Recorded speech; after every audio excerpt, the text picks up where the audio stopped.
Everyone, welcome to another edition of Founder Wisdom Podcast. Today with us, we have Cody. He's the founder of Dium, an interesting character, has a lot of experience in the startup field. So this will be a really cool interview. Cody, can you tell us a bit more about yourself and tell us a bit more about Dium? Yeah, definitely. Thanks for having me, Charles. So just some background on myself. I've been in the startup space since 2016. Doesn't feel that long, but since then, I founded a startup that unfortunately didn't make it, but learned a bunch just by doing it. And between now and then, have been mentoring other early stage founders and helping them kind of get through that process of starting their own companies and what it's like, and kind of helping them avoid the mistakes and things I hit along the way on my first one, and then also doing some micro investments in tech startups. Yeah, I feel that in the startup world, it's like in the movie Interstellar when they get near the black hole and the time back on Earth passes in slices of decades, Yeah. 30 years, 50 years. But yeah, and we come back and we're like, yeah, this is a different world. So can you start by telling us like what's the feeling of like being immersed in the startup world for as short as let's say 6 or 7 years, because to me it feels like forever, and it feels like I acquired knowledge that I wouldn't have acquired anywhere other else in this market. Yeah, I definitely say like if you want to learn a whole bunch of things about running a business, the best way to do it is just to start one. Even if you like in my situation, it doesn't pan out. Things that you learn along the way are incredible. You can read all about these things, but then when it comes to doing it, you'll get caught off guard because it just doesn't go as planned as you read in all those articles and things like that. But I mean, just within my short time span of being in the startup space, I think we've seen some of the highest valuations of startups ever hit. I think that was just last year. So that was a crazy climb to that point. We've seen other like startup names like Uber finally come out from, I guess, their 2013 like early starts to 2016 when they were just getting started. I think they went public right around then. So that hit a whole new phase of IPOs for startups that hasn't been seen before, besides maybe the .com era. But then of course there was that big crash. And so now I think we're just seeing another reset. And it's crazy that it was only a year ago, but now we're seeing valuations get cut like almost in half for some companies, if not even more. So, I mean, it doesn't sound like a lot being 5 or 6 years. I know some people are in their industries for like 20, 30 years, but man, 5 years in the startup space can really teach you a lot of lessons.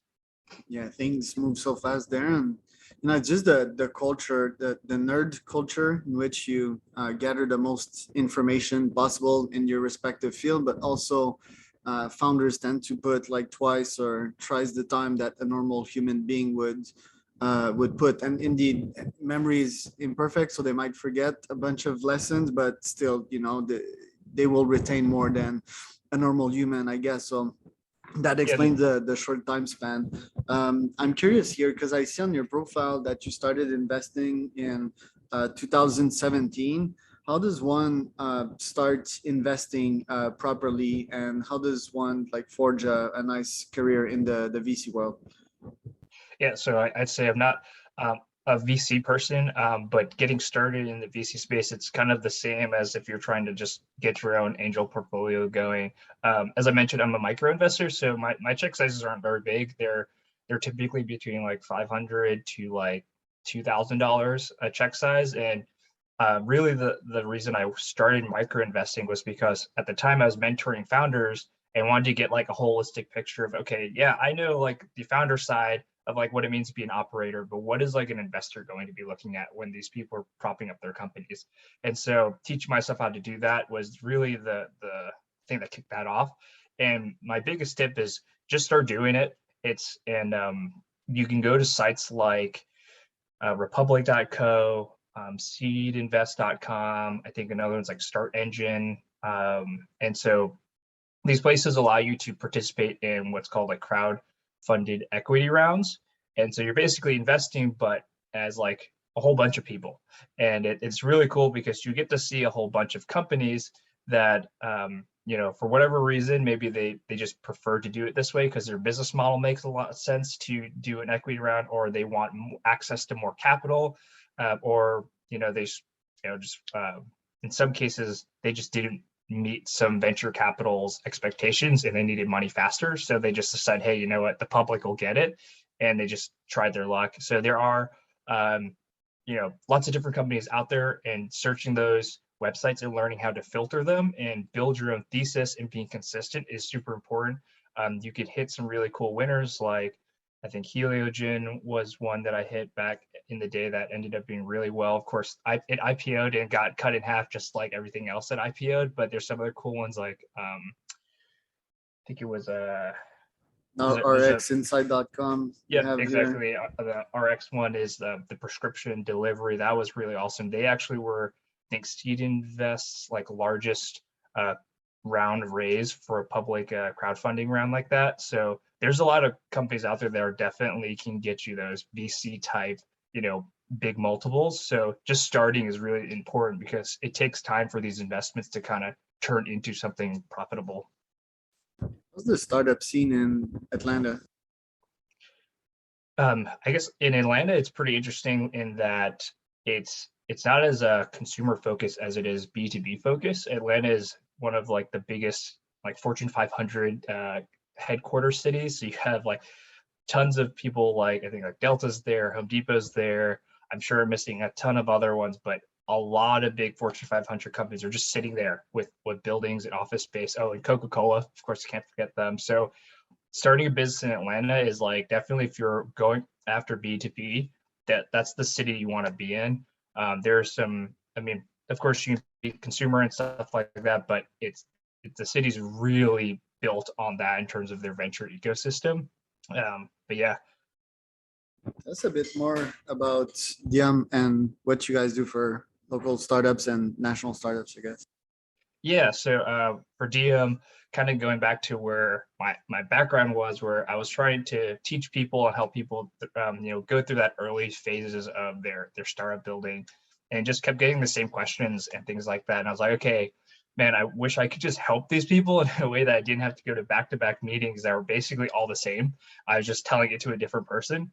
So the idea came with like reusable like online templates and things like that. That was like the initial MVP, and now we're about to release in about a week or two from now. I'm hoping that our testing and debugging goes as planned. But we're trying to build an incubator for tech startups where you can actually get quality guidance without having to fill out an application or pay somebody money for a course, and you kind of do it on your own. So if you want to start a company, it doesn't have to be difficult, and you don't have to just be sitting at home watching videos. You would just go through a course that is essentially asking all the questions a consultant or a mentor and advisor that you might have as you're starting a company would ask you. We're going to help retain that, and you'd be able to update that pretty frequently whenever you need to, easily, as opposed to like rewriting some like parts of a, let's say like your business model, like cookbook or whatever, or like your what else, Napkin map. business plan. Like instead of rewriting like a business plan that's like a 40-page thing and having to find that section, we just make everything bite-sized for you. You go in, plug it in, and then you can spread it to your team, your mentors, or whoever else. So it's all about like a learning focus. And the hope is that if we're able to do this at scale, we'll be able to standardize how startups are brought up and nurtured, so that that data can be used to help them as we kind of like pull in more advanced technologies like AI or other things to help them, say, hey, you're doing this, but most startups in your area, in your industry, are doing this thing instead. Maybe you should try taking a look at that, or scoring startups so that when investors come on board, they can not only source deals, but kind of get a good rating on these companies that are super early. And that's not really been done well, especially since that data for these early stage, like seed, pre-seed, that data doesn't exist for how they're operating until they fundraise it once. Because besides then, they're all private. So it's hard to get that. So that's the hope. And then with that standardization of data, you're going to get tools and things for investors and for founders and mentors that is all based on this data that's all standard.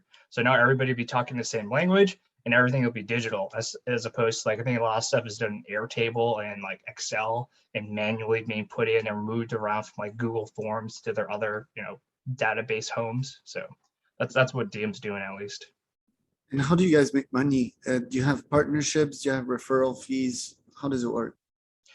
Yeah, so right now we're not focusing too much on the revenue side as we're trying to build out the education piece for the founder side. But the hope is that, as I said, once we standardize all this data, we can start building SaaS tools that are like help with productivity and other things that investors can use, taking advantage of like smarter technology like AI or machine learning that founders and investors can use, and kind of using those tools and using subscription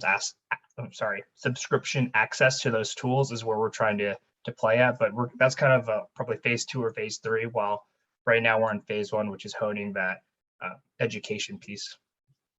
Got it. And where do you want to bring Dium in the next 5 to 10 years? See, in the next 5 to 10 years, I think our biggest goal right now in 5 years would be to have a curriculum that's fully fleshed out and that's putting data into our back end that we can then turn into really good tools like passive tracking for investors. And so having an investor side launched and having a middle ground, kind of like social media for your business and for investors and getting advice on how to grow a business, just really niche social media part of it, tied in with, again, that investor piece and that education piece would be kind of like that 5-year goal. With a 10-year goal, man, that seems pretty far out, but we've kind of tossed around some really big ideas and dreams as a team, as like maybe starting some fund or something based off of Dium, or kind of like as like a sister company to Dium, where there's all this data that we have. Why can't we like try and invest and give these founders who typically are overlooked a chance at funding a company by getting some investment in some form? Really cool. And in all the startup experience that you have and the startups that you've dealt with, what are the common mistakes that you see, and what is the common advice for these startup founders? Yeah, I think the best advice I can give to somebody is to talk to your potential customers as soon as possible. It doesn't matter what stage your idea is in, or even if you've already built something. If you are not talking to your customer, you do not know what your customer wants. You only know what you think your customer wants. I have heard some really bad horror stories where people will have spent like $60,000 on a dev shop to build some prototype for them, and they've only talked to like 5 people that are their customers.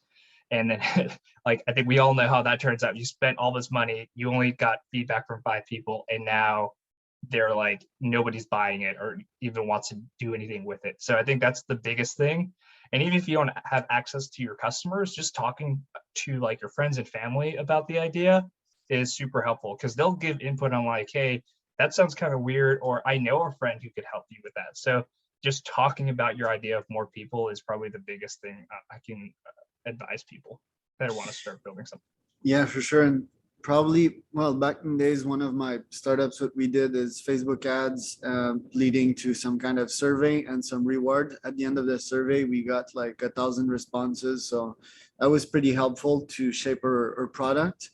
And also nowadays, I lead a cold email firm, and cold emailing is pretty good to get data and get meetings with these folks, because sometimes just filling out a form is not enough data, and especially on the quality sides of things. So if you have people on the phone and they can answer questions, that's always a good source. And most importantly, deploy a prototype quick and gather data on that prototype, right? Yeah, 100%. Surveys, interviews are super important. Cold calling is like, I think a lot of people don't like doing it, but I think it's part of like being a founder is you have to have a little bit of salesman in you to do this, and or saleswomen, I guess. So you have to like get out there and put your right thoughts and ideas. I think the ad thing was a great idea to get a lot of people to do your survey. Yeah, like just stuff like that, or even, I don't know, people just put stuff on their social media. I think people would be surprised how many responses just in their network they'll get to surveys, and especially if they frame it as, hey, I need help with something, not have it as like, a selling type conversation or post. People love to help each other, and I think it's something that a lot of people overlook as like a powerful thing to help and use on their journey. 100%. Well, Cody, thank you so much for being there today. Where can people find out more about you? Yeah, so if they want to find out about me, I'm on Twitter at Cody S. Jung. Or if you want to see some more about Dium, we just launched our new website, and our new platform is launching within a week or two. That's startdium, STARTDIUM.com. All right, Cody, thank you so much, man. Have a great rest of your day. Yeah, thanks, Charles. Have a good one. Bye. Bye.